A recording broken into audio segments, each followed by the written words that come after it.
Bougez votre cul. Il n'y a pas de pilule magique. J'aime aller à la gym comme un fou. Si vous lisez 1 heure par jour, je me suis entraîné 5 heures par jour. Et en plus, je travaillais sur un chantier. Vous avez 24 heures par jour, organisez votre journée, travaillez dur. Je suis ici pour parler de réussite. Le mois dernier, Arnold Schwarzenegger est venu nous parler de réussite. Et entre autres du pouvoir de la visualisation, l'importance d'avoir des objectifs et pourquoi il ne faut jamais avoir de plan B.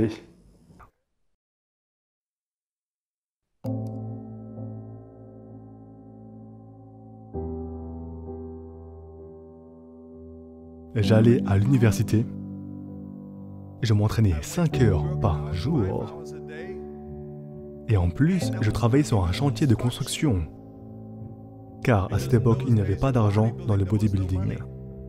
Je n'avais pas d'argent pour les suppléments alimentaires. Je devais travailler de cette façon. J'ai donc travaillé sur un chantier de construction, je suis allé à l'université et à la gym en plus de 20h à minuit le soir. Je faisais des cours de théâtre 4 fois par semaine. J'ai fait tout cela. Je ne perdais pas une seule minute. Et c'est pourquoi je suis ici aujourd'hui. À 20 ans, je suis allé à Londres et j'ai gagné la compétition de Mister Univers en tant que plus jeune gagnant de Mister Univers. Et c'était parce que j'avais un but. Vous savez, si vous n'avez pas de vision et vous ne savez pas où aller, si vous n'avez pas d'objectif à atteindre, vous dérivez et ne finissez nulle part. 74% des Américains détestent leur travail. La plupart des gens n'aiment pas ce qu'ils font. C'est parce qu'ils n'ont aucun but à suivre. Ils dérivent délibérément et lorsqu'un nouvel emploi arrive, ils acceptent parce qu'ils doivent travailler. Mais quand votre travail est juste une corvée, c'est juste du travail et ce n'est pas amusant. Pensez donc au fait qu'un quart des gens seulement aiment vraiment ce qu'ils font dans la vie. Les gens me demandent toujours, quand ils me voyaient à la salle de gym soulever de la fonte, comment peux-tu t'entraîner aussi dur 5-6 heures tous les jours et t'as un sourire sur le visage constamment. Les autres travaillent aussi dur que toi, mais ils ont un visage aigri. Comment ça se fait? Je dis toujours ça aux gens. C'est parce que pour moi, je vise un objectif. Devant moi est le titre de Monsieur Univers. Donc à chaque répétition que je fais, je me rapproche de mon objectif, jusqu'à que mon objectif, ma vision, devienne réalité. Chaque série que je fais, toutes les répétitions, chaque fois que je soulève, je fais un pas de plus vers la réalisation de mon objectif. Donc je ne pouvais pas attendre pour faire un autre squat à 200 kg. J'avais hâte de refaire un développé couché à 200 kg. J'avais hâte de refaire 2000 autres abdos. Je pouvais à peine attendre pour le prochain exercice.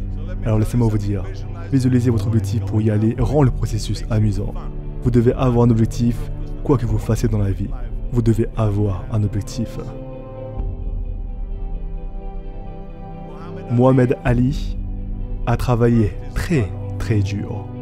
Et je l'ai vu personnellement. Je me souviens quand il y avait ce journaliste sportif à la salle de gym, quand il s'entraînait et qu'il faisait des abdos, il a demandé « Combien d'abdos faites-vous » Ali a répondu « Je ne compte pas jusqu'à que ça commence à faire mal. » Maintenant, pense-y, il ne commence pas à compter les abdos jusqu'à que ça commence à lui faire mal. C'est seulement quand il commence à compter. C'est ce que nous appelons le travail acharné. Vous ne pouvez pas éviter le dur labeur qui que vous soyez. Bougez votre cul. Il n'y a pas de pilule magique. Il n'y a pas de magie là-dehors. Vous ne pouvez pas l'éviter, vous devez travailler et travailler. Réaliser ceci et cela n'est possible qu'avec un travail acharné. Ça me rend fou que les gens me disent qu'ils n'ont pas assez de temps d'aller à la gym pendant 45 minutes par jour et s'entraîner. Ou faire quoi que ce soit pendant 45 minutes pour se développer, soit physiquement ou mentalement. Imaginez lire 1 heure par jour. À propos d'histoire, combien apprendrez-vous après 365 heures et 1 an plus tard? Imaginez si vous en apprenez davantage sur l'histoire des musiciens et des compositeurs, combien en sauriez-vous? Imaginez travailler sur un business que vous souhaitez développer tous les jours pendant 1 heure.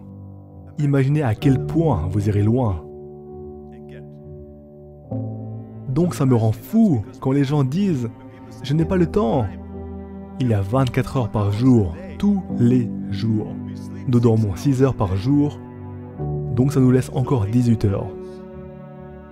Il y a quelqu'un qui secoue la tête et pense « Non, non, moi je ne dors pas 6 heures, je dors 8 heures, d'accord ?» Eh bien, dors plus vite. Donc 18 heures sont disponibles tous les jours. Une personne moyenne travaille 8 à 10 heures par jour. Mais supposons qu'il s'agisse de 10 heures, donc il reste 8 heures.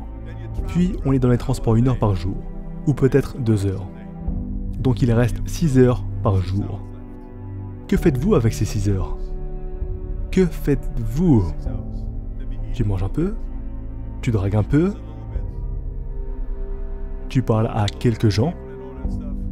Mais vous pouvez voir combien de temps libre est disponible si vous organisez vos journées. Donc vous devez travailler dur. Je déteste le plan B. Et je vais vous dire pourquoi. Nous avons tellement de personnes qui doutent. Comme dit plus tôt, ceux qui disent non. Nous en avons beaucoup qui disent que vous ne pouvez pas le faire, c'est impossible. Mais c'est bon, car vous n'avez pas à y prêter attention. Comme je l'ai dit plus tôt, si nous entendons non, nous comprenons oui. Au lieu de tu ne peux pas le faire, nous comprenons tu peux le faire. Et tu peux faire ça parmi toutes les personnes négatives autour de vous. Parce que quand tu commences à douter de toi, c'est très, très dangereux. Parce que si vous vous dites essentiellement que si mon plan ne fonctionne pas, alors j'ai un autre plan, un plan B. Cela signifie que vous commencez à penser au plan B et toutes les pensées vont au plan B. Cela vous divertit du plan A et de l'énergie que vous y mettez.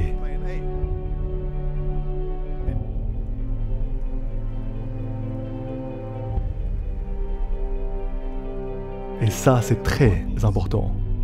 De comprendre que nous travaillons mieux s'il n'y a pas de filet de sécurité. Si vous avez un plan B, il commencera à devenir un filet de sécurité qui me dit si je fais une erreur et que je tombe, je peux commencer autre chose. Et cela va me protéger. Mais ça, c'est pas bon, parce que les gens vont mieux s'ils n'ont pas de filet de sécurité. Les gens font mieux dans le sport ou autre chose s'il n'y a pas de plan B. Je vais vous dire que je n'ai jamais eu de plan B. Je m'étais engagé pleinement à devenir un champion du bodybuilding. Je m'étais engagé pleinement à aller en Amérique. De même, je m'étais engagé pleinement dans l'industrie du divertissement et que je serais le personnage principal dans les films et peu importe ce que ça coûte, je vais travailler pour cela encore et encore, jusqu'à que je l'obtienne. J'ai fait la même chose en politique et tout le reste. Il aurait donc été très dangereux d'avoir un plan B. C'est ainsi que vous coupez les chances de réussir réellement. La principale raison pour laquelle les gens ont des plans B est parce qu'ils craignent d'échouer. Que faire si vous manquez et que vous n'avez plus rien? Laissez-moi vous dire quelque chose. N'ayez pas peur de l'échec, car il n'y a pas de problème si vous échouez. Vous devez échouer afin de gravir cette échelle. Il n'y a personne qui ne se trompe jamais. Michael Jordan a déclaré dans une interview, quand les autres ont dit « Tu es incroyable, tu es le plus grand joueur de basketball de tous les temps. Dis-moi quelque chose à ce sujet. » Il a répondu « Vous venez de mentionner le succès, et pour devenir le meilleur joueur, j'ai dû rater 9000 paniers en jouant au basketball dans la NBA. » Donc pendant les jeux où il a eu tellement de succès, Il a manqué 9000 paniers. Était-ce un échec? Non! Il est l'un des meilleurs joueurs de tous les temps. Mais il a raté 9000 fois. Comprenez-vous cela? Nous faisons tous des erreurs. Et c'est ok.